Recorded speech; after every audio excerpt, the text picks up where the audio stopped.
The wagon wheels groaned their final protest as Clara Whitmore pulled the reins, bringing her weary mules to a stop at the edge of the world. Or at least, that's what northern Wyoming felt like in late October of 1881. A place where civilization ended and something wild and untamed began. She climbed down from the wagon seat, her black morning dress catching on splinters, and surveyed the landscape before her. Pine trees heavy with early snow stretched endlessly toward granite peaks that scraped the gray sky. Somewhere in this wilderness stood her late Uncle Jeremiah's cabin, her last hope for refuge. The journey from Missouri had taken nearly everything from her: money, strength, and what little faith she'd retained after Thomas's murder. Her husband's blood still stained her dreams, spilled across their parlor floor by men who'd called themselves his business partners. Political ambitions. He'd said, just a few more deals, and they'd be set for life. Instead, she'd become a widow at 24, fleeing west with whatever she could carry. Clara unfolded the crude map the land office had given her. According to the markings, the cabin should be 2 miles north, following what they generously called a trail but looked more like a deer path. She'd have to leave the wagon here. The track was too narrow, too steep for wheels. She unhitched the mules, packed what she could carry into leather saddlebags, and shouldered an old Springfield rifle that had belonged to Thomas. The weight of it made her shoulder ache, but the memory of those men searching her house made her grip it tighter. Never again would she be helpless. The forest swallowed her whole. Snow began falling in earnest as she picked her way through the undergrowth, following blazes on trees that might have been trail markers or might have been bear scratches. Within an hour, her fingers were numb inside her thin gloves, and her boots, fine for city streets, were soaked through. The cabin, when she finally spotted it through the trees, was barely more than a pile of logs with a roof.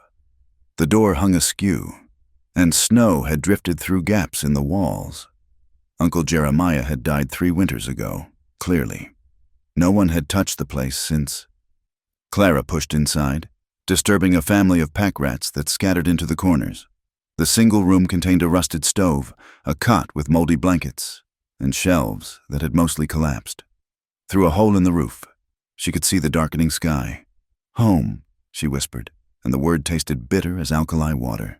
She spent the remaining daylight hours trying to make the place habitable, sweeping out debris, stuffing rags into the worst gaps, coaxing life into the stove with the few dry twigs she could find inside.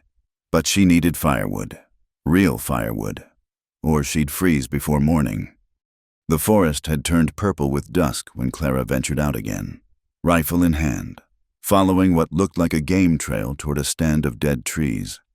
She'd managed to gather an armful of branches when she heard it, a low growl that made every hair on her neck stand upright. The grizzly emerged from behind a massive pine, its bulk impossible in the fading light. It rose on hind legs, nearly 8 feet tall, scarred muzzle testing the air. Clara's blood turned to ice water. The rifle, she'd leaned it against a tree 10 feet away while gathering wood. The bear dropped to all fours and charged. Clara ran. Branches tore at her dress, her hair. She could hear the bear crashing behind her, gaining ground with every stride. Her foot caught a root and she went down hard, rolling through snow and pine needles. The bear's roar filled the world. Then came the sharp crack of a rifle. The bear stumbled, roared again. Another shot. It wheeled away from Clara, focusing on this new threat. Through her terror, she saw him, a figure in buckskin and fur, working the lever of a Winchester with practiced speed. A third shot, and the grizzly finally crumpled into the snow, its massive form twitching once before going still. Clara lay gasping in the snow, watching the man approach the bear's carcass with careful steps, rifle ready. Only when he was certain it was dead did he turn to her. "You hurt?" His voice was rough as tree bark, barely more than a growl itself. She tried to answer but could only shake her head. He moved closer, and in the dying light, she could make out his features, dark hair hanging past his shoulders, a face that might have been carved from the same granite as the mountains, skin burnished by sun and wind. His eyes, when they met hers, were the color of deep water. "Can you stand?" This time she managed to nod, but when she tried, her ankles screamed protest and she collapsed back into the snow. Without asking permission, the man scooped her up as if she weighed nothing. Clara's instinct was to fight, to demand he put her down, but shock and cold had stolen her strength. She must have fainted, because the next thing she knew, she was lying on a bed of furs near a crackling fire. The room around her was all log walls and shadows, smelling of wood smoke and leather. Her rescuer sat across the fire, cleaning his rifle with methodical movements. "Where?" Her voice came out as a croak. "My place. Your ankle's twisted bad, and you were half frozen." He didn't look up from his weapon. "What were you doing out there without a gun?" "I had a gun. I set it down to gather wood." He made a sound that might have been disgust. "First rule of the mountains, you don't set down your gun. Not ever." Clara bristled at the criticism, even though she knew he was right. "I'll remember that for next time." "Won't be a next time if you're dead." He finally looked at her, and she was struck again by those dark eyes. Indian eyes, she realized. Half-breed, most likely. "You staying at the old Whitmore place?" "It's my place now. Jeremiah Whitmore was my uncle." Something shifted in his expression. "That cabin's not fit for winter. Roof's half gone." "I'll manage." "No," he said flatly. "You won't. Storm coming in tonight. Big one. You go back there. I'll be digging you out come spring." Clara struggled to sit up, fighting against the furs and the spinning in her head. "I don't need your help. Already needed it once tonight." The truth of that stung. She'd sworn after Thomas died that she'd never depend on another man, never be vulnerable again. Yet here she was, rescued like some helpless city woman who didn't know bears from trees. "Thank you for saving me. But I should go." The man, she realized she didn't even know his name, stood and walked to the door. He opened it, revealing a world transformed. Snow fell in thick curtains, driven horizontal by wind that howled like wolves. The temperature in the room dropped 10 degrees in an instant. "There's your door," he said. "You want to die proud. That's your business." He shut it again and returned to his spot by the fire, picking up his rifle as if the conversation was over. Clara lay back, fury and humiliation burning in her chest, but beneath that, a cold practicality that had kept her alive these past months. The storm was real. Her ankle throbbed. Her cabin, might as well have been on the moon. "One night," she said finally. "Just until the storm passes." He nodded without looking up. "Name's Elias Kane. Clara Whitmore. I know who you are." At her startled look, he added, "Not many women travel alone to Wyoming territory. Fewer still to claim Jeremiah's place." She wondered what else he knew, what stories had traveled even to this remote place. But he asked no questions. And for that, she was grateful. As the storm raged outside and her ankle throbbed in time with her heartbeat, Clara stared at the dancing shadows on the log walls and wondered if she'd traded one prison for another. The man across the fire paid her no more attention than he would a piece of furniture, but his very presence made her aware of every breath, every pop of the fire, every inch of space between them. She'd sworn never to be vulnerable again. Yet here she was, injured and sheltering in a stranger's cabin, dependent on the kindness of a man who looked like he'd grown from the mountains themselves. The widow's weeds she wore felt like armor made of paper. Outside, a wolf howled, long and mournful.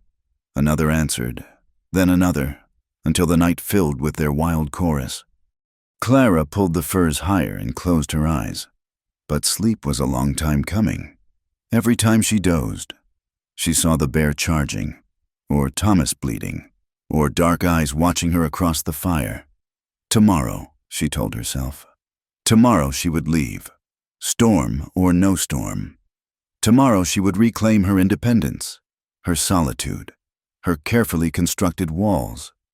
But tonight, as the wind screamed and the wolves sang and the fire painted stories on the walls, Clara Whitmore lay in a stranger's cabin and tried not to think about how warm the furs were, or how steady Elias Kane's breathing sounded in the darkness, or how, for the first time in months, she wasn't entirely alone. The storm lasted 3 days. 3 days of wind that shook the cabin walls and snow that piled against the door until it reached the windows. 3 days of awkward silence broken only by the necessities of survival. Elias Kane proved to be a man of profound quietness. He moved through his daily routines, tending the fire, melting snow for water, preparing simple meals, with an economy of motion that spoke of years alone. When he did speak, it was usually just a word or two. Eat. Rest. Storms worsening. Clara had taken the bed, a proper wooden frame with a straw mattress that seemed out of place among the rough-hewn furniture. Elias slept in the barn with his horses, appearing each morning with snow in his dark hair and frost on his coat. She'd protested the first night, but he'd simply walked out without acknowledging her words. By the second day, the enforced proximity began to chafe. Clara's ankle, though improving, still couldn't bear weight. She was dependent on this taciturn stranger for everything: food, water, even help getting to the privy he'd rigged just outside the door.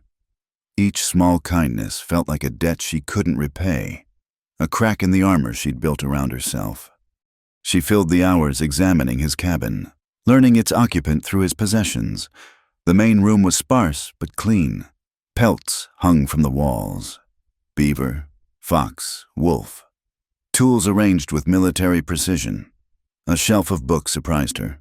Medical texts, worn maps of the territory, a Bible with pages soft from use, and several volumes of poetry. On the third morning, while Elias was seeing to the animals, Clara hobbled to examine the books more closely. Between the pages of Wordsworth, she found a wooden comb, intricately carved with symbols she didn't recognize. Long strands of black hair still clung to its teeth. "You shouldn't go through a man's things," she startled, nearly dropping the book. Elias stood in the doorway, snow swirling behind him. "I'm sorry, I was just—" She stopped, lifting her chin. She wouldn't make excuses. "I was bored." He crossed the room and took the comb from her hand, his fingers brushing hers.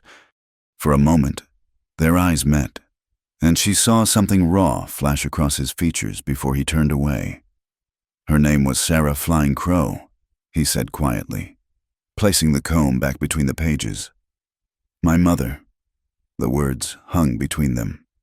Clara knew the weight of objects that held memory. She still carried Thomas's watch, though it had stopped keeping time the night he died. "She's gone. 12 years now. Soldiers came to the winter camp while the men were hunting, said the people were harboring hostiles." His voice remained level, but his hands gripped the book tightly. 27 dead. Women, children, elders. Clara's chest tightened. She'd heard stories, of course, but they'd been distant things. Newspaper headlines from a frontier that seemed like another world. "Were you there?" "I was scouting for the same army unit that did it." Bitterness crept into his tone. "They knew I was half-blood, used me to find the camp, then left me to bury what remained." The silence stretched between them, heavy with the weight of old grief. Outside, the wind had finally begun to die. "I'm sorry," Clara said finally. "Don't want your pity." "It's not pity." She thought of Thomas, of the blood spreading across Turkish carpet. "It's recognition. We know our dead by what they leave behind." He looked at her then, really looked at her, and for the first time she felt seen. Not as a widow, not as a woman in need of rescue, but as someone who understood the particular weight of loss. That evening, the routine shifted slightly. Instead of retreating immediately to the barn after supper, Elias remained by the fire, working on a piece of leather. Clara watched his hands move with practiced skill, cutting and shaping. "What are you making?" "Pouch for your uncle's cabin. Keep matches and kindling dry." The unexpected thoughtfulness caught her off guard. "You knew my uncle?" "Some. He'd come by every few months. Trade pelts for supplies. Good man." "Quiet." A slight smile touched his lips. "Terrible hunter, though once tracked a deer for 2 days before realizing it was his own boot prints he was following." Despite herself, Clara laughed. It felt strange, foreign, like using a muscle that had atrophied. That sounds like Uncle Jeremiah. He was better with ledgers than rifles. Why'd he come out here, then? Clara considered how much to reveal. He said he wanted to see the elephant before he died. Adventure, I suppose. Freedom. And you? You come looking for freedom? The question cut too close. She thought of the men who'd killed Thomas, who might still be looking for her, of the blood money they thought she'd hidden, of the nights she'd lain awake, planning her escape west. I came because I had nowhere else to go. Elias nodded as if this made perfect sense. Perhaps, in this harsh country. It did. That night, her dreams were particularly vivid. Thomas stood in their parlor, 3 holes in his chest blooming red. "You let me die," he accused. "You hid while they shot me." "I tried," she sobbed. "I tried to help." "Liar. You were relieved. Admit it. You never loved me." "That's not true." She woke to hands on her shoulders, shaking gently. Elias knelt beside the bed, his face concerned in the firelight. "You were crying out." Clara realized her face was wet with tears. She wiped them away, embarrassed. "Just a dream." He released her shoulders but didn't move away. "The dead visit me too, sometimes." "What do you tell them?" "Nothing. The dead don't want words. They want what we can't give." He stood, and she thought he would leave, but instead he moved to stoke the fire. "Tea helps. I'll make some." He busied himself at the stove, giving her time to compose herself. When he brought the cup some kind of pine needle tea that tasted of resin in winter, he sat on the floor near the bed, his back against the wall. "Your husband?" he asked quietly. Clara nodded, wrapping her hands around the warm cup. 3 months ago, business associates of his, they thought he'd cheated them. Hidden money. They came to the house while I was at market. I found him when I returned. They come after you? They tried. I left that night, stayed ahead of them through Kansas. I think I lost them in Colorado. She took a sip of the bitter tea. Or maybe they decided a widow wasn't worth the chase. Men who kill for money don't give up easy. The truth of that sat between them. Clara had told herself she was safe here, that the vastness of Wyoming would swallow her past. But Elias was right. Violence, once started, rarely stopped of its own accord. What was he like? Your husband? The question surprised her. No one had asked about Thomas the man, only Thomas the victim. Ambitious, she said after a moment. Charming, he could sell water to a drowning man. He wanted to be governor someday, maybe senator. Said I'd make a perfect political wife, pretty enough to charm donors, smart enough to host salons. She heard the bitterness in her own voice. I was an acquisition, like his gold watch or his thoroughbred horses, a necessary piece of the life he was building. You didn't love him? Clara considered lying, but something about the darkness and the storm and this strange, quiet man made truth easier. I thought I did, when I was 18 and he was 25 and full of dreams, but love and ownership get confused sometimes. By the time I understood the difference, we were married. And divorce. She shrugged. Not for political wives. Elias was quiet for a long moment. My father loved my mother. Real love, the kind that makes men stupid. Gave up his commission, his family, everything to marry her. Lived 10 years in her world before the soldiers came. He stared into the fire. Sometimes I think love's just another word for loss waiting to happen. That's a lonely way to see the world. It's an honest way. Clara studied his profile in the firelight. The sharp planes of his face held both his heritages, the strong nose and deep-set eyes of his white father, the high cheekbones and bronze skin of his Apache mother, a face caught between worlds, belonging fully to neither. Is that why you live out here alone? To avoid the waiting loss? He turned to look at her, and something in his gaze made her breath catch. I live here because it's the only place that makes sense. The mountains don't care about blood or politics or the things men do to each other in the name of civilization. Out here, you survive or you don't. Simple. Nothing about survival is simple. No, he agreed. But it's honest. They sat in silence, the fire popping and the wind finally dying to a whisper outside. Clara felt something shifting between them, some barrier thinning. It frightened her, this ease of conversation with a stranger. She'd built her walls so carefully after Thomas's death, brick by brick of anger and fear. Yet here, in this rough cabin with this quieter man, those walls seemed suddenly fragile. "Storm's breaking," Elias said finally. "Rising. Should be able to get you back to your place tomorrow." The relief she expected to feel didn't come. Instead, a flutter of something like panic touched her chest. Tomorrow she would return to the ruined cabin, to the work of survival, to the careful loneliness she'd chosen. Tonight's strange intimacy would become just another memory to lock away. "Thank you," she said. "For everything." He paused at the door. "Don't thank me yet. You haven't seen what winter really looks like here. This storm, this was just the mountains saying hello." After he left, Clara lay awake watching the fire die to embers. She thought of Sarah Flying Crow's comb, of Thomas's watch, of all the objects that outlived their owners. What would she leave behind when the mountains finally claimed her? What token of her existence would some stranger find and wonder about? Outside, she heard Elias moving through the snow toward the barn. Soon there would be miles between them again, and this strange interlude would end. She would reclaim her independence, her chosen isolation, her carefully guarded pain.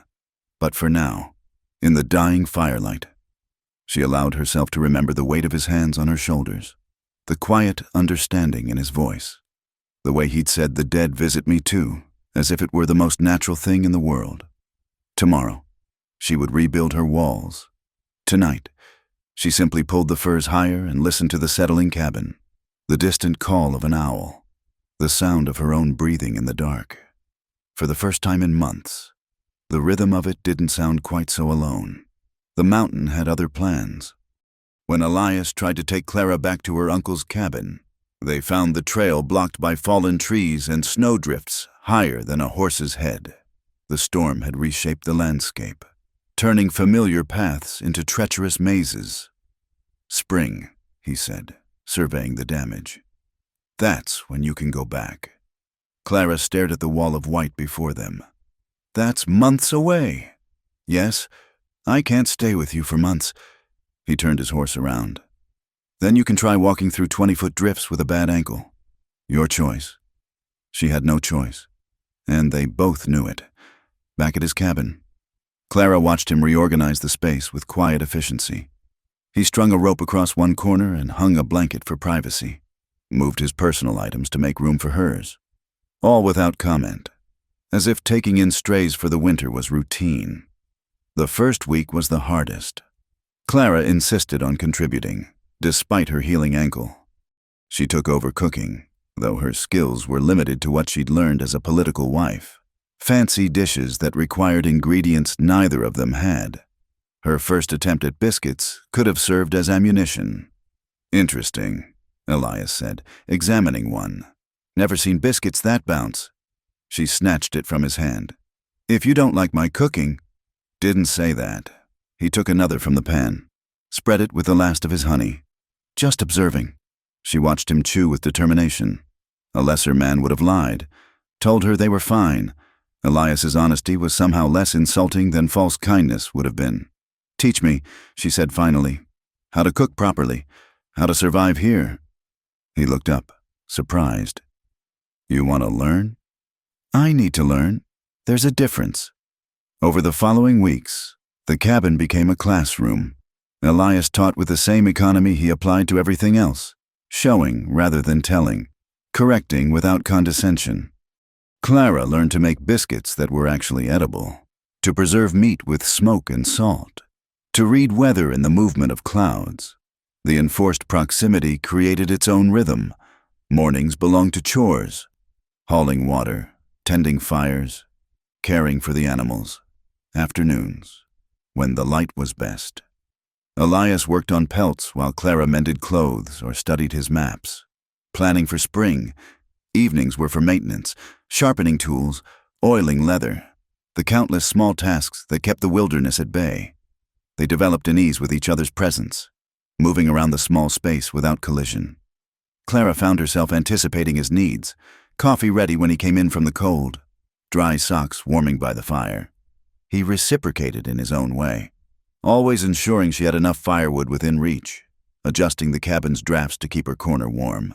But comfort bred its own dangers. One evening, while Elias was showing her how to repair a tear in leather, their hands touched over the work. It was nothing, a brush of fingers, lasting perhaps a second. But Clara felt it like a spark jumping between them, and from the way he pulled back, she knew he'd felt it too. After that, they were careful, too careful. The ease between them became studied, deliberate. They avoided accidental contact, kept their conversations to practical matters, retired early to their separate spaces. The tension grew like ice forming on a pond, invisible at first, then suddenly everywhere. It broke on a day when they went hunting together. Clara's ankle had healed enough for walking, and the larder was running low. Elias had been teaching her to shoot properly, not the panicked pointing she'd done with Thomas's rifle, but real marksmanship. They tracked a small herd of elk through fresh snow, moving silently through the pines. When the moment came, Clara sighted down the barrel as he'd taught her, breathed out slowly, squeezed the trigger. The cow elk dropped clean. "Good shot," Elias said, and the approval in his voice warmed her more than it should have. They worked together to field dress the animal, and Clara surprised herself by not flinching at the necessary brutality of survival. When they were done, blood on their hands and steam rising from the carcass in the cold air, she looked up to find him watching her with an unreadable expression. "What? You're not who I expected," he said quietly. "What did you expect? A city woman playing at frontier life, someone who'd fold at the first real hardship." He wiped his knife clean on the snow. "I was wrong." The admission hung between them. Clara felt exposed suddenly, as if he'd seen through all her careful defenses to something she wasn't ready to acknowledge. On the way back, dragging the elk on a makeshift travois, snow began falling again. Fat, lazy flakes that stuck to Clara's eyelashes and dusted Elias's dark hair with white. The world narrowed to just the two of them, moving through a landscape soft as dreams. When Clara slipped on hidden ice, Elias caught her arm to steady her. Instead of immediately releasing her, his hand lingered. They stood frozen, snow falling around them. His hand warmed through her coat sleeve. "Elias?" she whispered, not sure if it was warning or invitation. He released her arm and stepped back. "We should keep moving. Temperature's dropping." But something had shifted. The careful distance they'd maintained was no longer possible. That night, as Clara cooked elk steaks and Elias repaired a harness, the silence between them thrummed with unspoken words. "Tell me about before," she said finally. "Before you came here." He looked up from his work. "Not much to tell. You mentioned scouting for the army." His hands stilled. 5 years, after my mother died. I had nowhere else to go. Figured the army was as good a place as any for a half-breed who could track and shoot. But you left. After Sand Creek, after Washita, after a dozen other places where soldiers became butchers.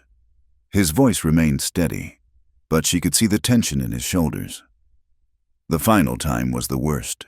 They wanted me to lead them to a winter camp. Promised it was just to negotiate, to bring the people in peaceful. I was young enough to believe them. He set aside the harness, stared into the fire. 27 dead, my mother's sister among them. Her children. I found my cousin. She was 8, trying to crawl to the river. Gut shot. Took her 3 hours to die. Clara's throat tightened. "I'm sorry. Told you, I don't want pity." "It's not pity." She moved closer, knelt beside his chair. "It's witness. Someone should know. Someone should remember."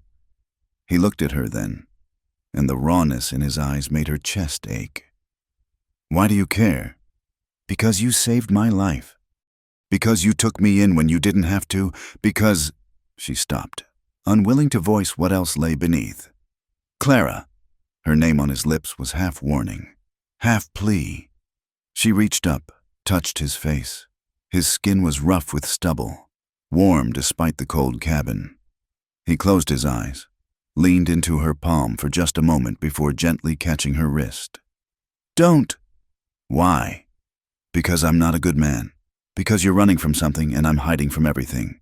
Because when spring comes, you'll leave, and we'll both be better for it." She pulled her hand free. "You don't get to decide what's better for me." "No," he agreed. "But I get to decide for myself." He stood and walked out, leaving her kneeling by his empty chair. Clara stayed there, cheeks burning with rejection and anger and something more complicated. Outside, she could hear him chopping wood with unnecessary force. The next days were excruciating. They moved around each other like dancers avoiding contact, spoke only when necessary, found reasons to be in different spaces. The cabin that had felt almost comfortable now seemed to shrink, forcing them into proximity neither wanted. It might have continued that way until spring, but the mountains had their own plans. The wolf appeared on a gray afternoon when Clara was checking the snares Elias had taught her to set. It stood between her and the cabin, yellow eyes considering. Not hunting, just watching, evaluating. Clara reached slowly for the pistol at her hip, another of Elias's lessons. The wolf tilted its head, almost curious. For a long moment, they regarded each other, two creatures measuring the space between wildness and civilization. Then the wolf simply turned and melted back into the trees, leaving Clara with her heart hammering and an odd sense of having passed some test. When she told Elias that evening, breaking their 3-day silence, he smiled, a real smile that transformed his usually stern features. That was Shadow. He's been around for years, usually doesn't show himself to strangers. Shadow? Started coming around my second winter here. Never comes close, but sometimes I leave meat out and it's gone by morning. He added another log to the fire. Indians say if a wolf acknowledges you, it means you belong to the land. Do you believe that? He shrugged. I believe Shadow's got good judgment about people. The shared moment eased something between them, not back to what it was. That careful comfort was gone, but something new, built on the acknowledgement of what couldn't be.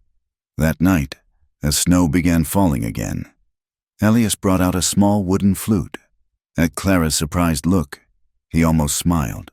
My mother taught me, said music was the only prayer the spirits always heard. The melody he played was unlike anything from Clara's world of parlor songs and church hymns. It wandered like water, rose and fell like wind, carrying all the loneliness and beauty of the mountains in its simple notes. Clara closed her eyes and let it wash over her, feeling something tight in her chest begin to loosen. When he finished, the silence seemed fuller somehow, pregnant with possibility. Play another? She said softly. He did, and another after that. The music built a bridge between them that words couldn't cross. In the flickering firelight, with the snow sealing them away from the world, Clara felt the last of her carefully constructed walls begin to crumble.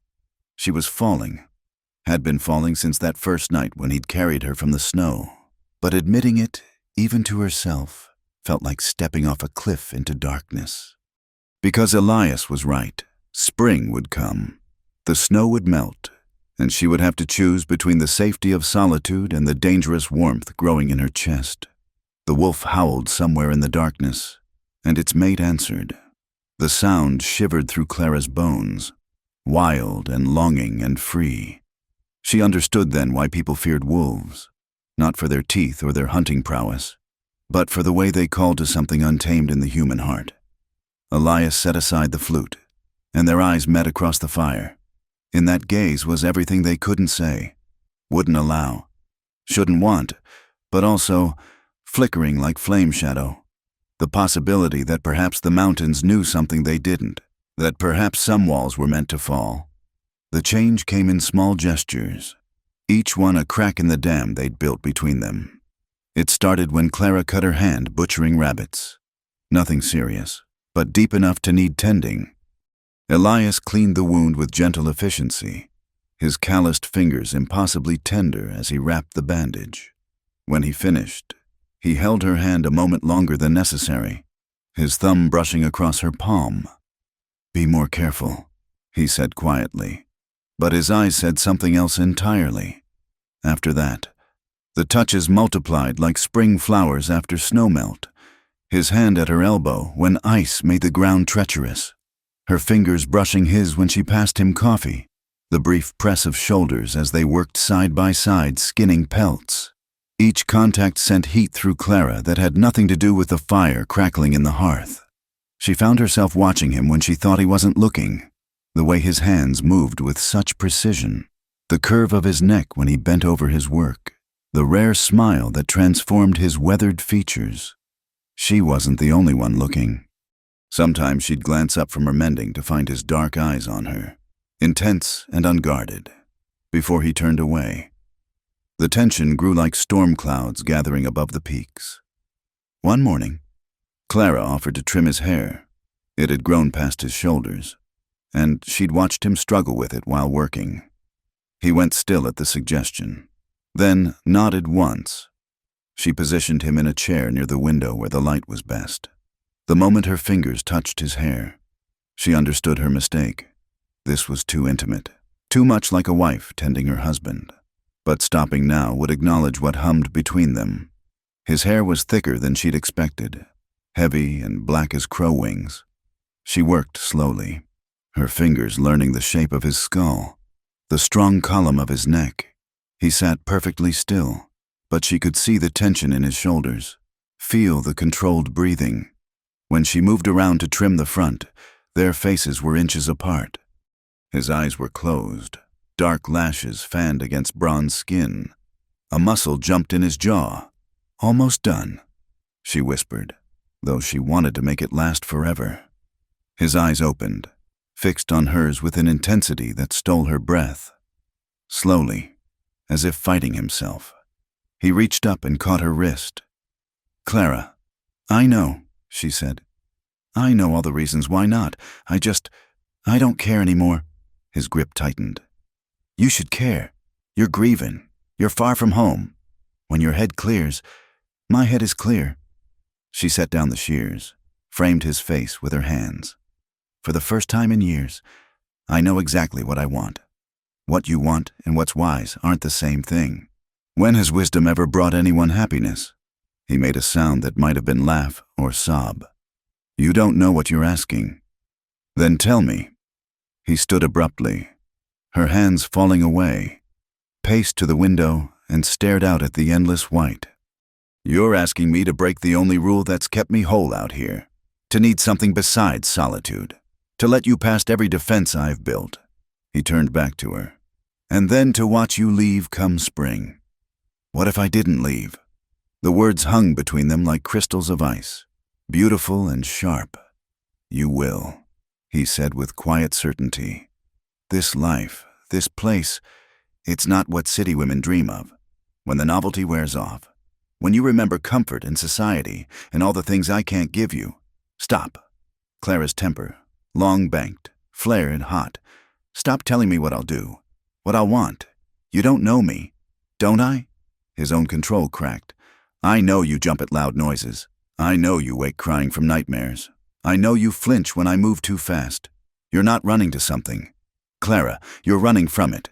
And when you stop running, you'll realize this was just a place to hide." The truth of it hit like cold water. She had been running, was still running. But somewhere between that first terrifying night and now, she'd stopped wanting to be anywhere else. "Maybe I started out running," she admitted. "But I'm not running now. I'm standing right here, asking you to stop pushing me away." "Why?" The word came out rough. "Why does it matter what I do? Because when you play that flute, I forget my husband is dead. Because when you smile, really smile, I can breathe properly for the first time all day. Because I'm terrified of how much I want to touch you, and more terrified that you'll never let me." He crossed to her in 2 strides, caught her shoulders. "You don't understand. I don't know how to be gentle, how to be what you need." "I don't need gentle." She reached up, touched the scar that ran along his jaw. "I need real. I need someone who sees me as more than a widow or a victim or a political prop."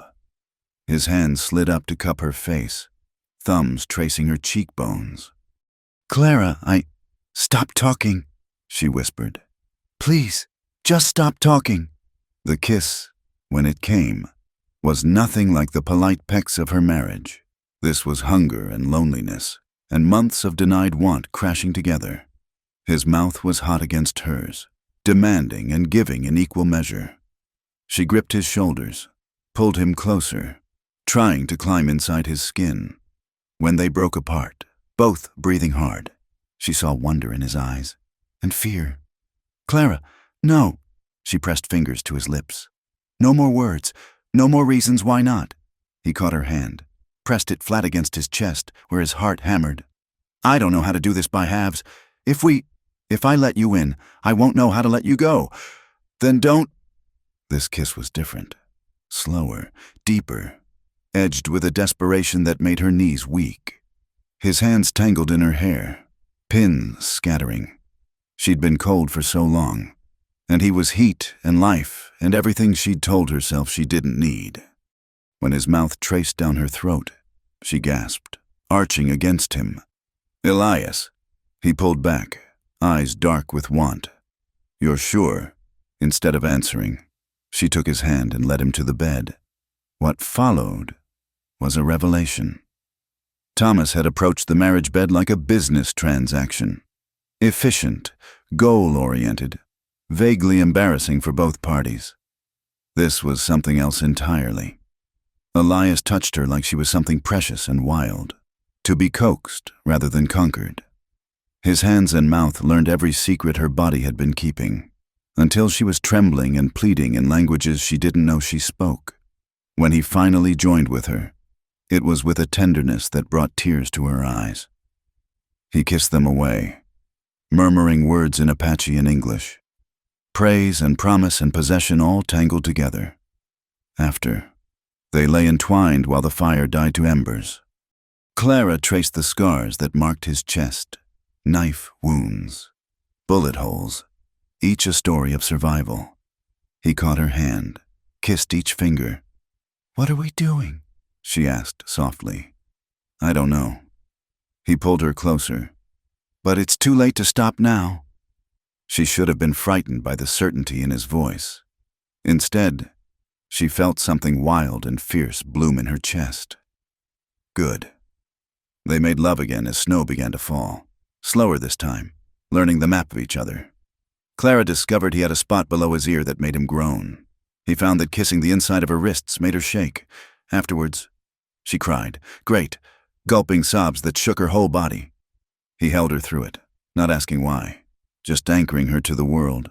When the storm passed, she felt empty and clean, like a house with all the windows thrown open. "I haven't, not since Thomas died, not really cried.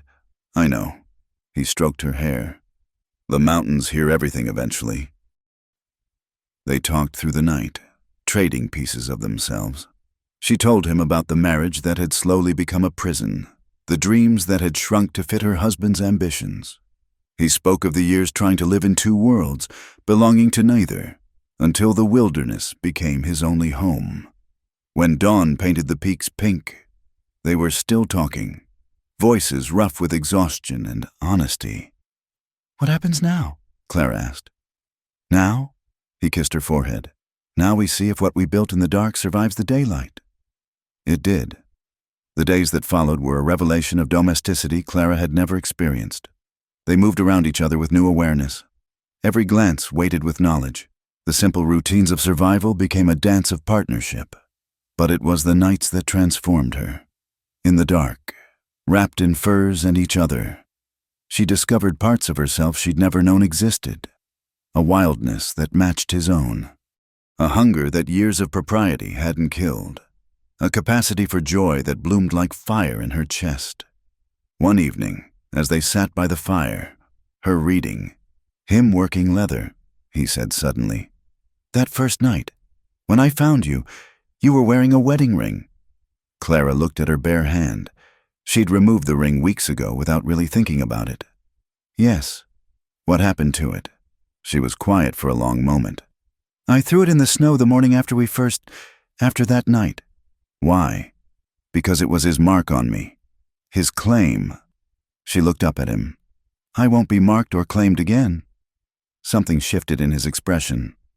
What if it wasn't about claiming? What if it was about choosing? Her heart stuttered. Elias, I'm not asking for anything, he said quickly, just thinking aloud. But the seed was planted. Over the following days, Clara found herself imagining a future she'd never allowed herself to consider. Spring would come. Yes, but what if she didn't leave? What if home wasn't a place but a person? What if freedom wasn't about being alone but about choosing who to be with? The thought terrified and thrilled her in equal measure.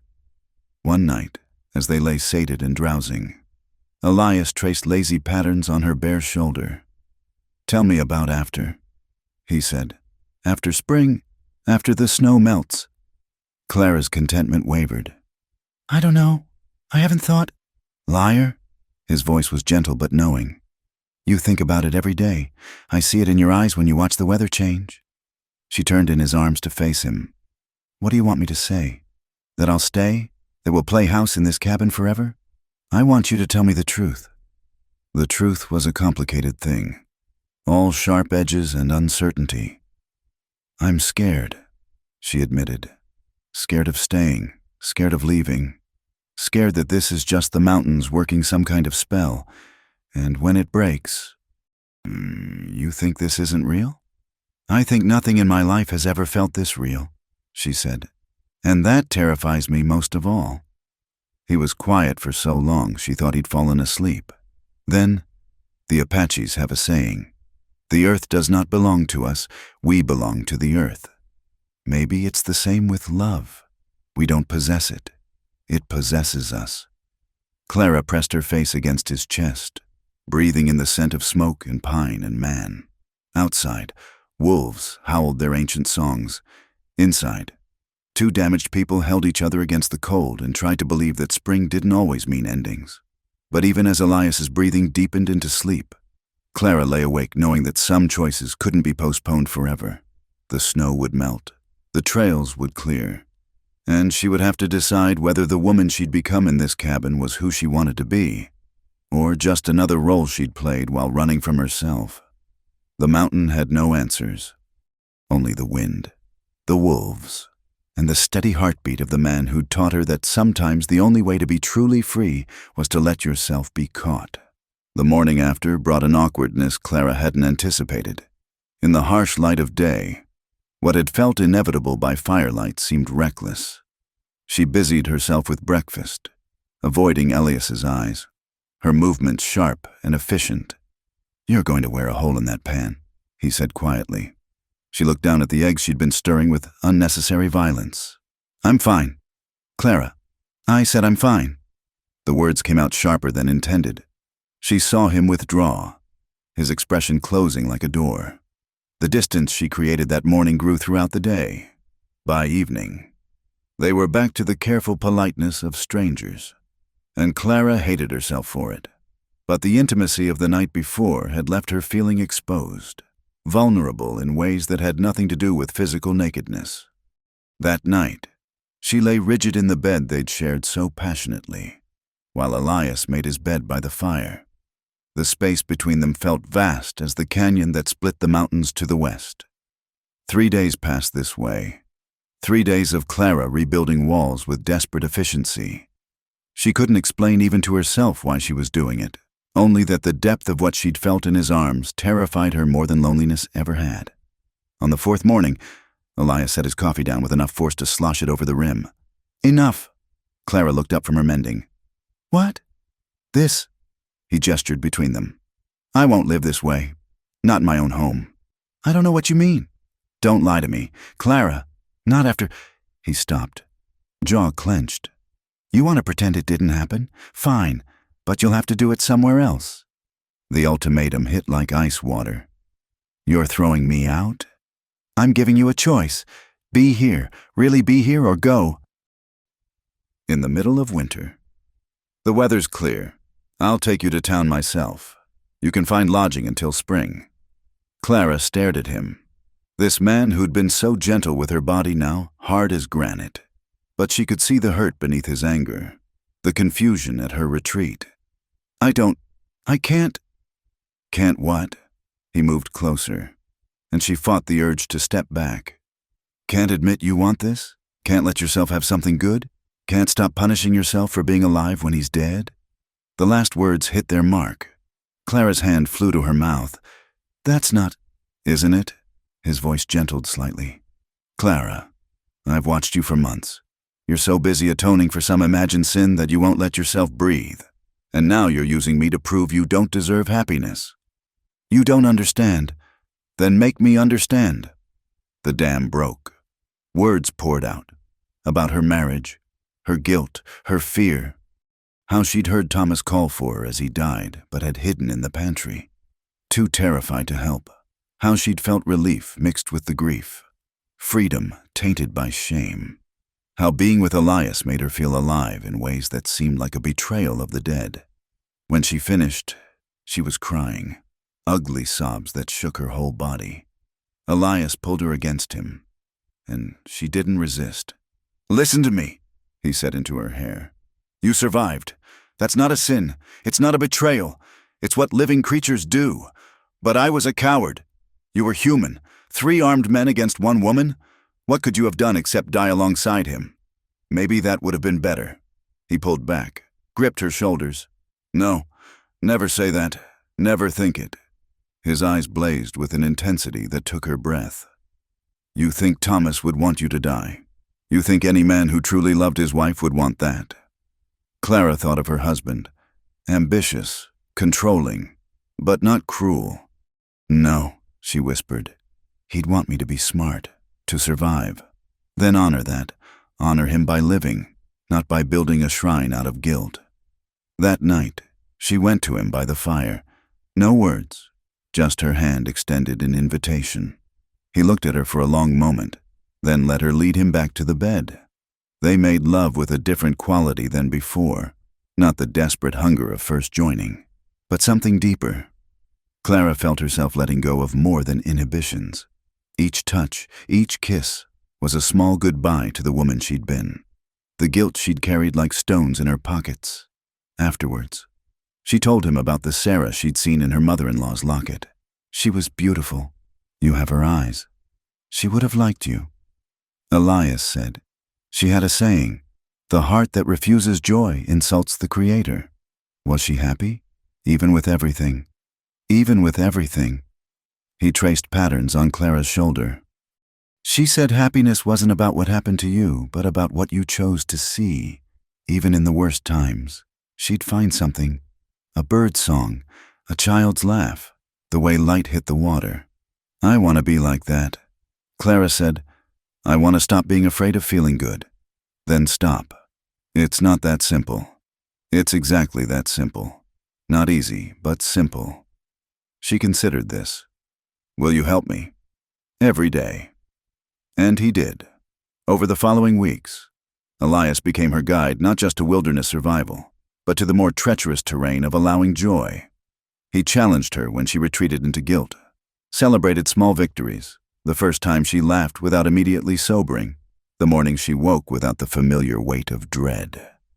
One afternoon, as they worked side by side repairing fence posts, Clara noticed movement at the tree line. The wolf Shadow stood watching them.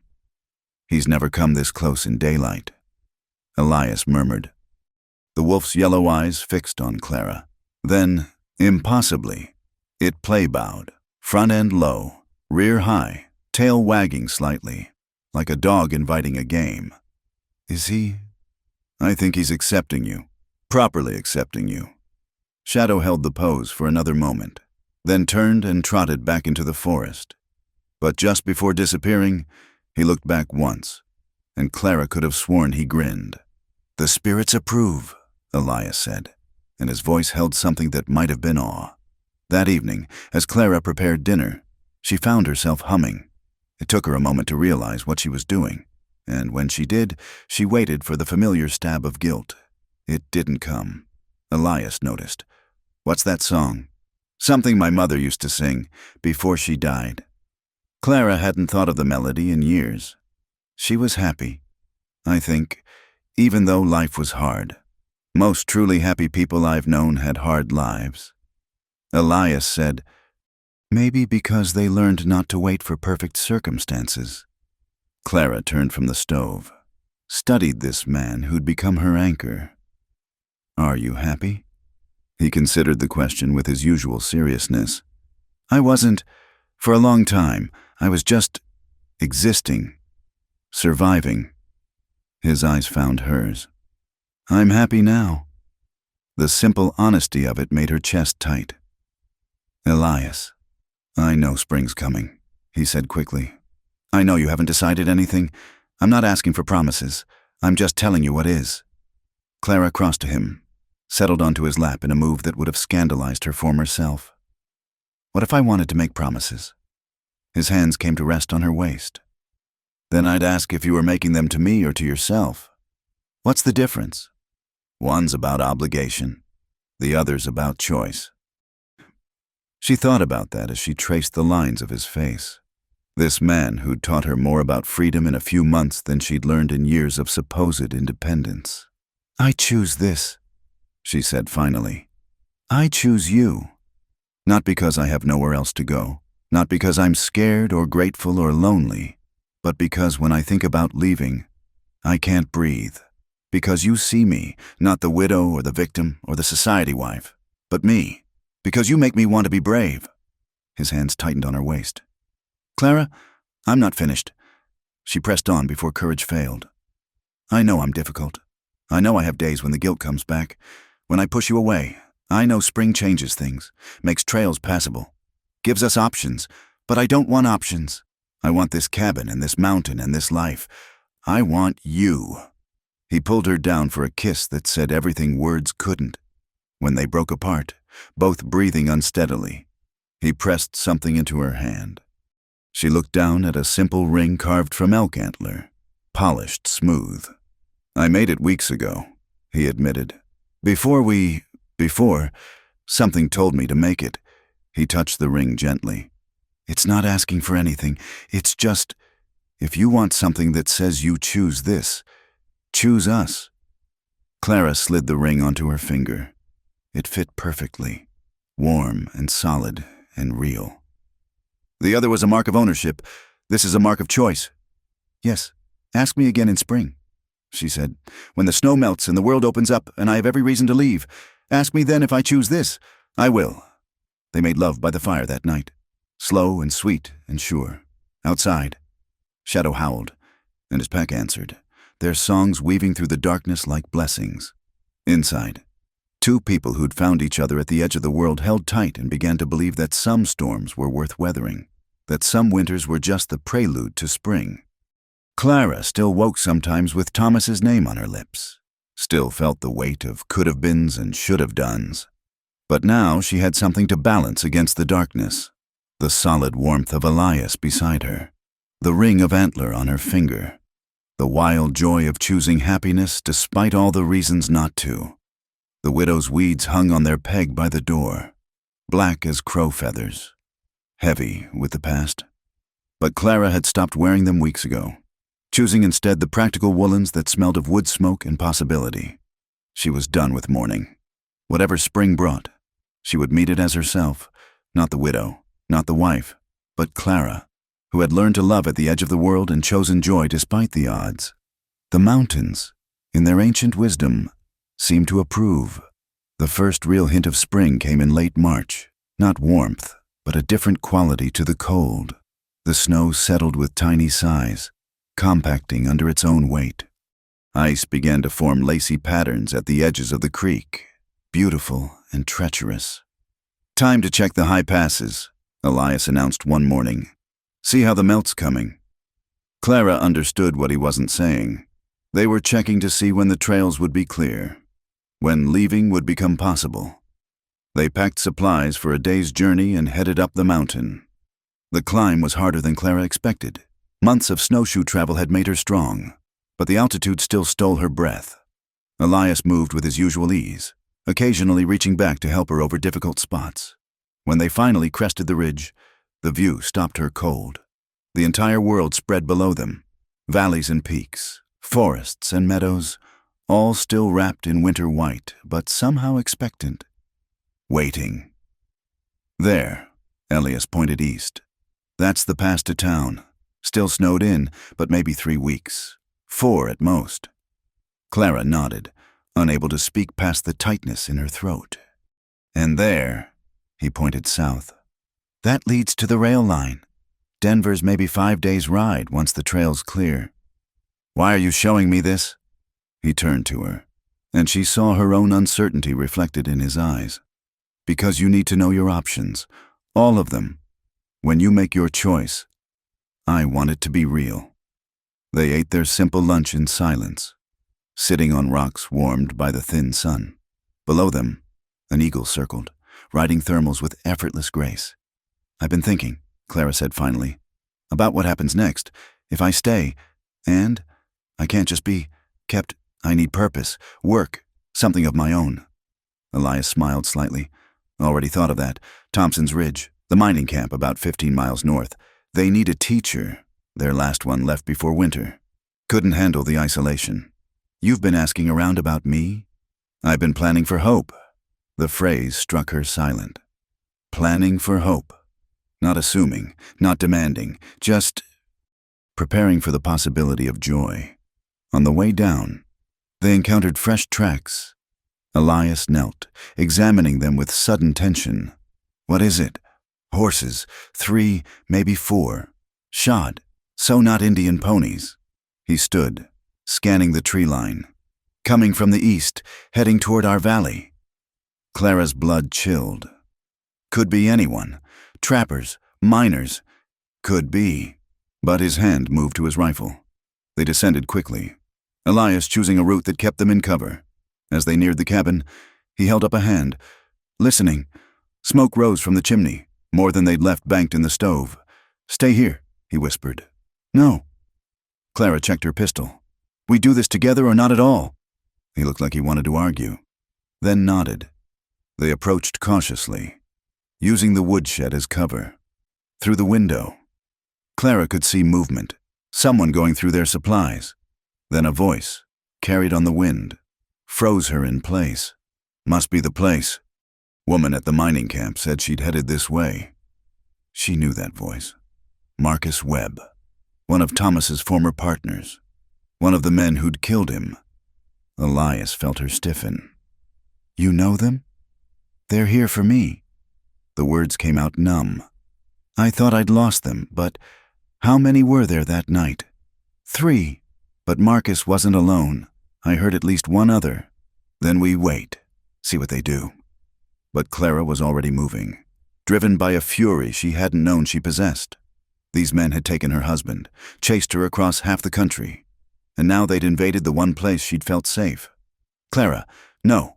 She stepped into the clearing, looking for something. Marcus? The man spinning toward her was exactly as she remembered. Thin, well-dressed even in the wilderness, with the cold eyes of a snake. His hand went to his gun, then stopped as Elias emerged behind her, rifle ready. Mrs. Whitmore. Marcus smiled, all false charm. We've been worried about you. Disappearing like that after poor Thomas's accident. Murder, the word you're looking for is murder. Such an ugly accusation. We were business partners, friends. Friends don't shoot friends over money that doesn't exist. His smile faltered. Now, Clara, we all know Thomas was skimming from the campaign funds. The only question is where he hid it. There is no money. There never was. Thomas was many things, but he wasn't a thief. Then you won't mind us searching the place? A second man emerged from the cabin, younger, nervous looking, just to put the matter to rest. Get out. Elias's voice was quiet, dangerous. Now, Marcus finally seemed to notice him properly. And you are. The man telling you to leave. I don't think you understand the situation. Breed. Marcus's hand inched toward his pistol. This is between us and the widow. The shot came from the trees. A third man.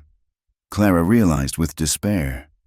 It would have taken Elias in the back if he hadn't already been moving, diving and rolling, coming up with his rifle aimed. His return fire sent the hidden shooter scrambling for better cover. Then everything happened at once. Marcus drew. Clara shot without thinking. her months of practice paying off. Her bullet caught his shoulder, spinning him around. The younger man fired wildly, splinters exploding from the cabin wall inches from Clara's head. Elias's rifle cracked twice more.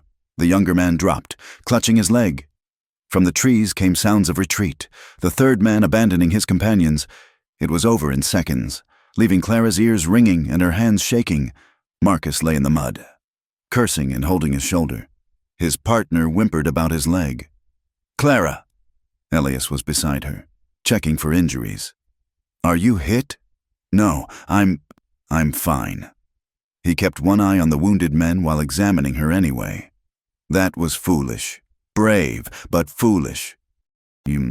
"I'm tired of running," she said. "Tired of being afraid." They secured the wounded men, Elias binding their injuries with clinical efficiency. Marcus had stopped cursing, watching Clara with calculating eyes. "You've changed," he observed. "Thomas wouldn't recognize you. Thomas is dead because of you." Thomas was weak, all ambition, no spine. He grimaced as Elias tightened a bandage with unnecessary force. "Did you really think you could hide forever? We have friends, resources. We would have found you eventually." "Maybe," Clara said. "But you found me today. And today, I'm not alone." She saw understanding dawn in his eyes. That this wasn't the same terrified woman who'd fled Missouri. That the mountains had forged something harder, stronger. "There really is no money, is there?" he said finally. "There never was. You killed him for nothing?" Marcus laughed bitterly. "Then we're all fools." They kept the men under guard until morning. Then Elias loaded them onto their horses. The younger one could barely ride with his leg wound. The third man had vanished entirely, leaving only bloodstains in the snow. "I'm taking them to the mining camp," Elias told Clara. "They can find a doctor there, and the camp boss can decide what to do with them." "I should come." "No, someone needs to watch the cabin, in case the third one circles back." He touched her face gently. "I'll be back by nightfall."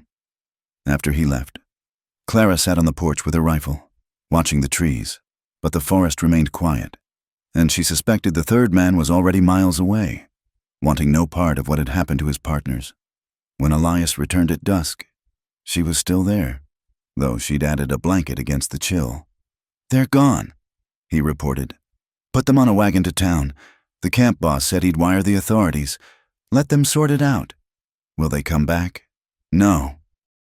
He sat beside her, pulled her against his side. "Men like that are cowards at heart. They came looking for easy prey, found something else entirely. I shot him. Marcus, I've never shot anyone before." "How do you feel about it?" Clara considered. "I thought I'd feel guilty, or horrified.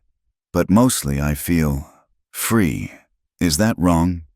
You defended yourself, defended us. Nothing wrong in that. Us," she repeated softly. "I like the sound of that." They sat in comfortable silence as stars began to emerge. The encounter had shaken something loose in Clara, some last lingering fear. The men who'd haunted her nightmares were just men after all, small, greedy, ultimately powerless against the strength she'd found here. "The past will be clear soon," Elias said eventually. "Your past is settled. You could go anywhere now." "I could," Clara agreed. Then she stood, held out her hand to him. "But I'm already where I want to be." That night, they made love with a fierce tenderness, each touch an affirmation of life, of choice, of the future they were building together. The ghosts were banished, the debts settled. What remained was just them, the mountain and the promise of spring. Later, as Elias slept beside her, Clara touched the antler ring on her finger. Tomorrow she would write to the mining camp about the teaching position. Tomorrow she would start planning a garden, fixing up her uncle's cabin as a school. Tomorrow she would begin the life she'd chosen instead of the one chosen for her. But tonight, she simply listened to the wind in the pines, the distant call of an owl, the steady breathing of the man who'd helped her find herself at the edge of the world. The widow's weeds hung forgotten on their peg, relics of a woman who no longer existed. Clara Whitmore had been reborn in ice and snow, in blood and choice, and for the first time in her life, she was exactly who she wanted to be. The sun rose on a world transformed, not by the coming spring alone, but by the alchemy of two hearts choosing each other despite all the reasons not to, and high on the ridgeline, a wolf sang approval to the dawn. The third man came back 3 nights later. Clara woke to Shadow's warning growl echoing from the darkness. Beside her, Elias was already moving, reaching for his rifle with the fluid grace of instinct. "Stay here," he whispered. "Like hell," she whispered back, already pulling on her boots. They'd been expecting this. The kind of man who abandoned his partners wasn't the kind to give up on revenge easily. Elias had set snares around the cabin, hung bells on thin wire between the trees. Now those bells chimed softly in the night breeze. From the wrong direction. "He's circling," Elias murmured. "Testing." A rifle shot shattered the window. Clara dropped flat as glass showered over them. Another shot, then another, from different positions. The man was moving fast, trying to pin them down. "Crawford," the voice came from the darkness. "Jake Crawford. That's his name. Thought you should know who's killing you. Breed." Elias didn't respond, just pulled Clara behind the heavy table they'd overturned for cover. He'd learned patience in a hard school. Apache warriors didn't survive by being goaded into foolishness. "Killed my brother back there," Crawford continued, his voice closer now. "Billy was just 22. Now I'm going to burn you out. Take my time with your woman." Clara felt Elias go rigid beside her. She touched his arm, felt the tremor of controlled rage. "He's trying to make you angry," she whispered. "Make you careless. I know." His voice was steady, but she could see the effort it took. "Can you make it to the back window? What are you planning? Trust me." She did. When Elias provided covering fire, she scrambled to the back of the cabin. The window there was smaller, harder to see in the darkness. She eased it open, wincing at every tiny sound. Crawford had stopped talking, which worried her more than his threats. In the silence, every heartbeat sounded like thunder. Then she saw it, a flicker of movement near the woodshed. Crawford, creeping closer, a torch in one hand. He meant to do exactly what he'd threatened. Burn them out. Clara sighted down her pistol, hands steady despite the fear coursing through her. But before she could fire, Elias burst from the front door. Drawing Crawford's attention and fire, the man spun, shooting wildly at the moving shadow. Clara didn't hesitate. Her shot took Crawford in the side, spinning him around. His torch fell, flames catching on the wet ground and sputtering. He tried to raise his rifle, but Elias was already there, striking the weapon aside. The fight was brief and vicious. Crawford, despite his wound, fought with desperate strength. They rolled in the mud, each struggling for advantage.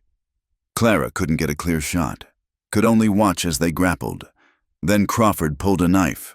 The blade flashed in the moonlight, arcing toward Elias's throat. Clara screamed a warning, but Elias had already seen it, catching Crawford's wrist, turning the blade. For a moment they strained against each other, muscles locked in deadly equilibrium. The knife reversed. Crawford's eyes widened in shock as his own blade found his chest. He gasped once, fingers loosening, and slumped forward. Elias rolled the body away and struggled to his feet, breathing hard. Clara ran to him, checking frantically for wounds. "I'm all right," he said, catching her hands. "It's done." But it wasn't. Not quite. As Clara helped Elias back to the cabin, Crawford stirred, coughing blood. His eyes found them, filled with something that might have been regret. Should have stayed in Missouri," he wheezed. "All this for nothing." The money never existed. Clara told him, "Your brother died for a lie." Crawford laughed, a wet, horrible sound. Wasn't about money. Was about pride. Thomas made fools of us. Couldn't let that stand. His breathing grew labored, each breath a struggle. Clara found herself kneeling beside him, some instinct of mercy overcoming sense. Anyone waiting for you back home? Crawford asked. No, Clara said quietly. Not anymore. Lucky. The word was barely a whisper.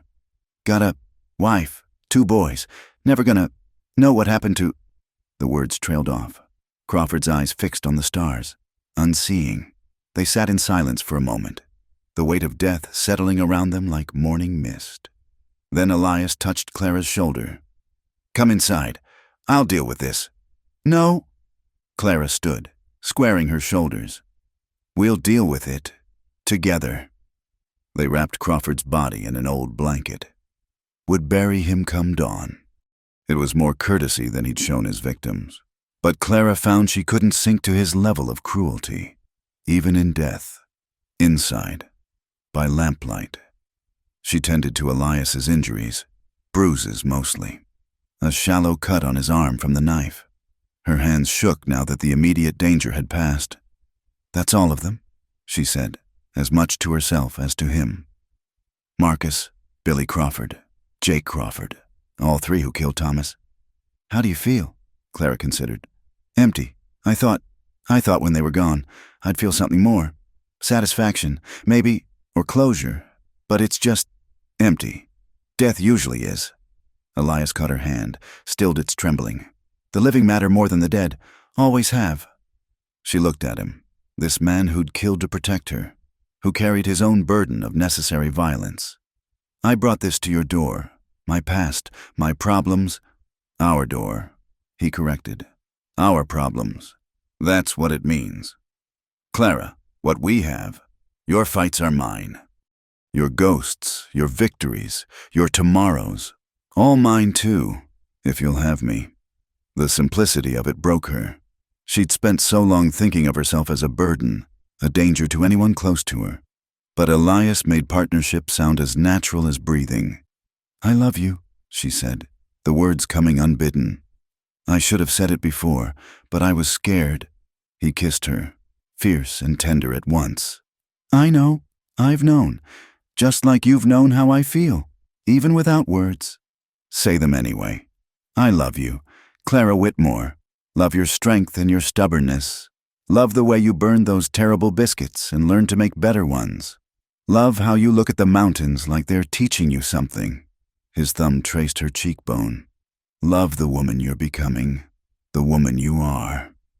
They held each other as dawn approached, the lamp burning low. Outside, the world was silent, peaceful. The violence of the night might have been a dream, except for the broken window, the overturned furniture, the body wrapped in the shed. It's really over, Clara said wonderingly. No one else is coming. No one else knows or cares where I went. You're free. The word sat strangely on her tongue. Freedom. She'd thought it meant isolation, walls, carefully maintained distance. But sitting here with Elias, their hands intertwined, their heartbeats slowly synchronizing, she understood it meant something else entirely. Freedom meant choosing your battles and your peace, meant deciding who deserved your trust and giving it fully, meant building something worth defending, then defending it with everything you had. Free, she repeated, and smiled. We're free. They buried Crawford at first light, marking the grave with a simple cairn of stones. Clara said no words over it. He'd chosen his path, found its end, but she left a wildflower on the rocks, a small gesture of grace in a graceless situation. The day warmed quickly, spring asserting itself with authority. Snow melted in rushing rivulets, revealing the green growth beneath. The air smelled of pine sap and possibility. I'll ride to town tomorrow, Elias said as they repaired the broken window. Let the sheriff know what happened. See if Crawford has family who should be told.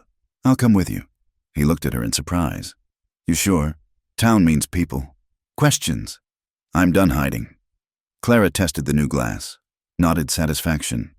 Besides, I need to send word to Thompson's Ridge about that teaching position, and maybe... She hesitated, then forged ahead. Maybe we could stop by the church, make things official. Elias's hand stilled on the window frame. Clara, unless you don't want... He turned, pulled her against him. "Woman, I've wanted to marry you since the day you told me you didn't need my help. Just didn't figure you'd want the complications." "What complications?" "Being married to a half-breed brings its own troubles. People talk, some places won't serve you, some folks will cross the street to avoid you." Clara laughed, surprising them both. "Elias Kane. I just helped kill 3 men who hunted me across half the country. I lived through a winter that would break most people. I learned to shoot, trap, and survive in a place that wants to kill me daily." She framed his face with her hands. "You think I'm afraid of narrow-minded gossip? When you put it that way. Besides," she added, grinning, "I'm already wearing your ring. Might as well make it legal." He spun her around, making her squeal with laughter. When he set her down, his eyes were bright with something that looked like joy. "Tomorrow then, town, sheriff, church, in that order. And after we come home, build that school you're dreaming about. Add a room to the cabin for the children we might have. Teach them to read the weather and track game and trust the mountains." He kissed her softly. "Live the life we choose, not the one chosen for us." Clara thought of the woman who'd arrived here months ago, terrified, desperate, certain that safety lay only in solitude. That woman was gone, replaced by someone stronger, wilder, more fully alive. The mountain had worked its alchemy, transforming loss into love, fear into courage, isolation into partnership, and though scars remained, would always remain. They no longer defined her limits. "Yes," she said simply. "Let's do exactly that." As the sun climbed higher, melting the last stubborn patches of snow, Clara and Elias worked side by side to restore order to their home. Each board replaced, each piece of glass fitted, was a promise. Not just to repair what violence had broken, but to build something new and lasting on the ashes of the old. By evening, the cabin looked almost normal except for the fresh wood stark against weathered logs. They sat on the porch, watching the sun paint the peaks gold and crimson. "No regrets?" Elias asked. Clara touched the antler ring, warm on her finger. Thought of Thomas, of the life she'd lost, the woman she'd been.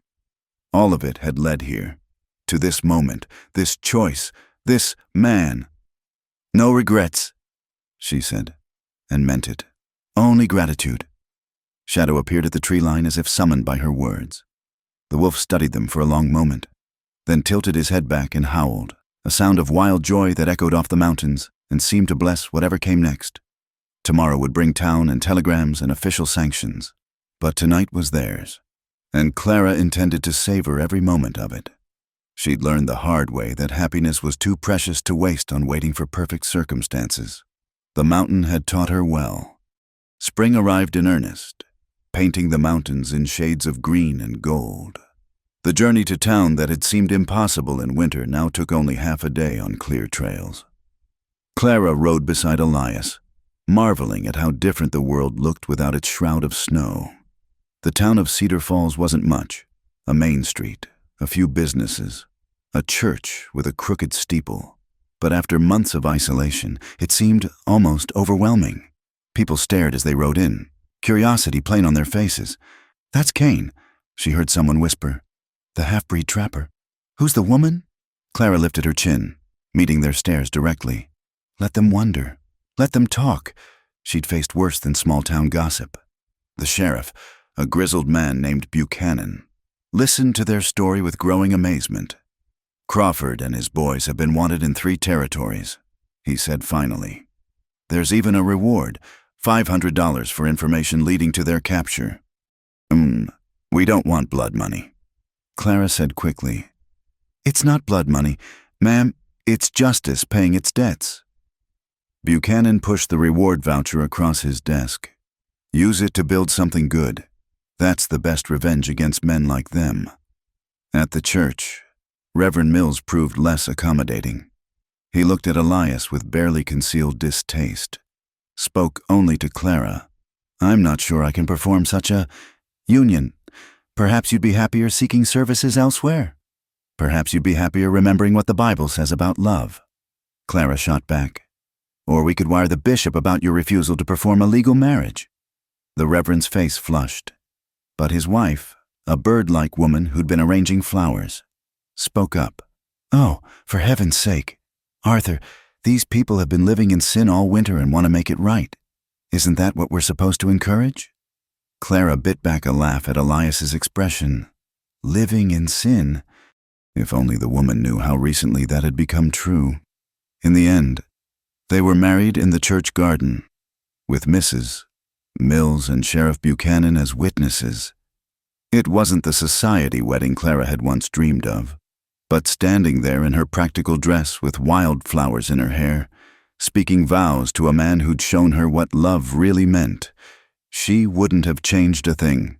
"You may kiss your bride," Reverend Mills said grudgingly. Elias did, thoroughly enough to make Mrs. Mills fan herself and the sheriff chuckle. When they broke apart, Clara was breathless and grinning. "Mrs. Kane," Elias murmured, and her heart soared at the sound. They stayed in town overnight, taking a room at the boarding house. The bed was soft, the walls solid. But Clara found herself missing their cabin. The sound of wind in pines, the vast silence of the mountains. "Can't sleep?" Elias asked, finding her at the window. "It's too quiet." He laughed softly. "Only my wife would find town too quiet after a winter in the wilderness." My wife. The word sent warmth through her chest. "I love you," she said, turning in his arms. "Show me," he challenged. And she did, with enthusiasm that had them both trying to muffle their voices. Aware of other guests through thin walls, they left at dawn, wagon loaded with supplies and lumber for the school addition. The ride home was quiet, comfortable, both of them eager to return to their mountain sanctuary. But as they approached the final ridge, Clara saw smoke, too much smoke. "Elias, I see it." His face had gone grim. "That's coming from the Jacobson place." The Jacobsons were their nearest neighbors, a family with 3 children trying to make a go of farming in the high country. Elias urged the horses faster. They found chaos. The barn was fully ablaze, animals running loose, the family trying desperately to save what they could. Clara jumped from the wagon before it fully stopped. "Is everyone out? The children?" Mrs. Jacobson, soot-streaked and crying, nodded. "But our milk cow, she's still in there. She's all we have." Elias was already moving, wrapping his face with wet burlap. Clara caught his arm. "Don't." "I'll be quick." He kissed her hard and plunged into the smoke. The next minutes were the longest of Clara's life.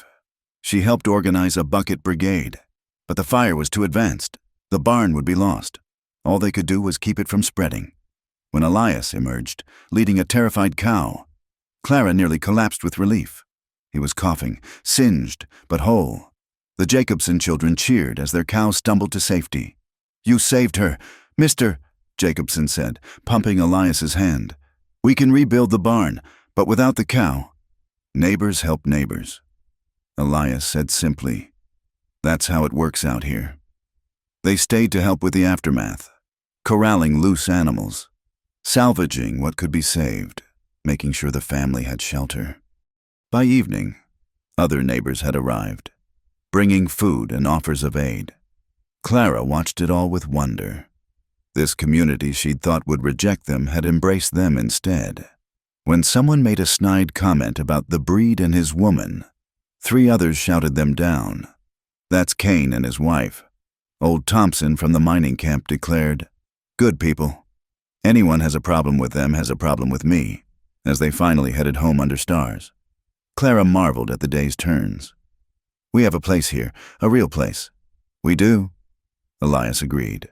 "Thought that would bother you, being tied to a community." "I thought freedom meant being alone," Clara admitted. "But it doesn't. It means choosing who to be connected to." Their cabin appeared in the moonlight, solid and welcoming. Shadow sat on the porch as if he'd been waiting for them. "Hello, old friend," Clara called. The wolf regarded her solemnly, then did something he'd never done before. Walked down the steps and brushed against her legs like a massive dog before melting back into the forest. "He's never done that," Elias said, awed. "Not for anyone. Maybe he's welcoming Mrs. Kane properly." Inside, everything was as they'd left it, but somehow different.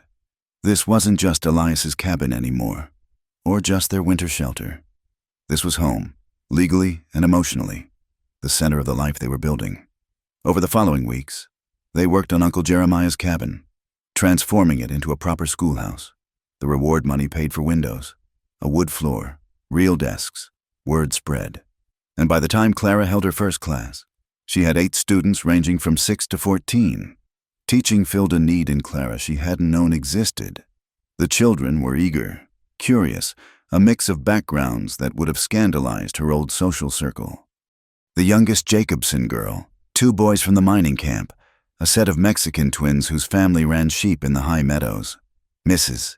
Kane, is it true you shot a bad man?" little Mary Jacobson asked one day. "I defended my home," Clara said carefully. "Sometimes we have to be strong to protect what we love. My PA says Mr. Kane is teaching you to track like an Indian. He is. Everyone should know how to take care of themselves." Clara smiled at their eager faces. "After lessons, would you like to learn?" The enthusiastic response nearly deafened her. Elias often stopped by during school hours, bringing fresh game for lunch or fixing something that had broken. The children adored him, this quiet man who could read sign in bent grass and call eagles from the sky. One afternoon, as Clara taught arithmetic, she felt a familiar flutter in her belly. She'd been ignoring the signs for weeks, afraid to hope, but as she placed a hand over her stomach, she knew. That night, as they sat by the fire, she took Elias's hand and placed it where hers had been. "I have something to tell you." His eyes widened as understanding dawned. "You're sure?" "As sure as I can be without a doctor." "Late summer, I think."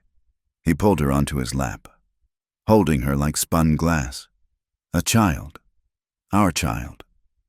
Are you happy?" "Happy?" He laughed, the sound rich with joy. "Clara, you've given me everything I never dared dream of.